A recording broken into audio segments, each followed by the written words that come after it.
তো আজকে আমরা আলোচনা করব লরেন্স সিমেট্রি নিয়ে।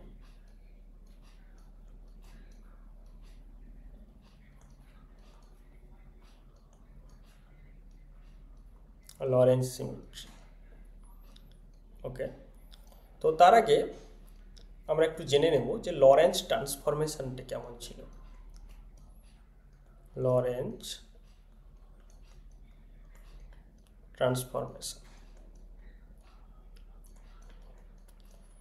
তো তোমরা সবাই জানো স্পেশাল থিওরি অফ রিলেটিভিটিতে এস ফ্রেম থেকে একটা এস প্রাইম ফ্রেমে যে কোঅর্ডিনেট ট্রান্সফরমেশন বা ফোর কোঅর্ডিনেট ট্রান্সফরমেশন, সেই ট্রান্সফরমেশন রিলেশনটাই হচ্ছে কি লরেন্স ট্রান্সফরমেশন। তো সেটা কেমন ছিল না, আমরা একটা এস ফ্রেম কনসিডার করলাম।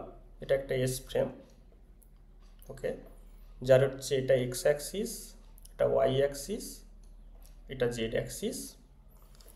আর আরেকটা এস প্রাইম ফ্রেম কনসিডার করলাম যেটা এস ফ্রেমের রেসপেক্টে along the x axis move করছে, তাই জন্য এটা এক্স প্রাইম অ্যাক্সিস, এটা ওয়াই প্রাইম অ্যাক্সিস, এটা জেড প্রাইম অ্যাক্সিস, এবং এটা সাপোজ ভি ভেলোসিটি নিয়ে মুভ করছে এদিকে, ওকে।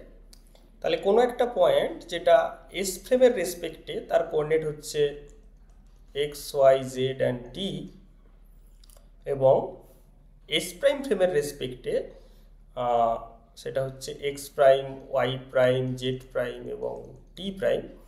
তাহলে এদের যে ট্রান্সফরমেশন সেটাই হচ্ছে লরেন্স ট্রান্সফরমেশন। তো কুইকলি আমি লিখছি সেটা কেমন ছিল না, t prime equal to t minus vx by c square by root over 1 minus v square by c square, x prime equal to x minus v t by root over 1 minus v square by c square,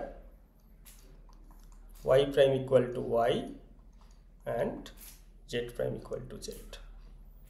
তো এইটা হচ্ছে Lawrence transformation. তো এটাকে আমরা যদি tensor ফর্মে লিখতে চাই সেক্ষেত্রে আমরা সাপোজ এক্সকে ডিনোট করলাম x1, ওয়াইকে ডিনোট করলাম x2, জেডকে ডিনোট করলাম x3 এবং সিটি এটাকে আমরা x0 বলে ডিনোট করলাম, ওকে।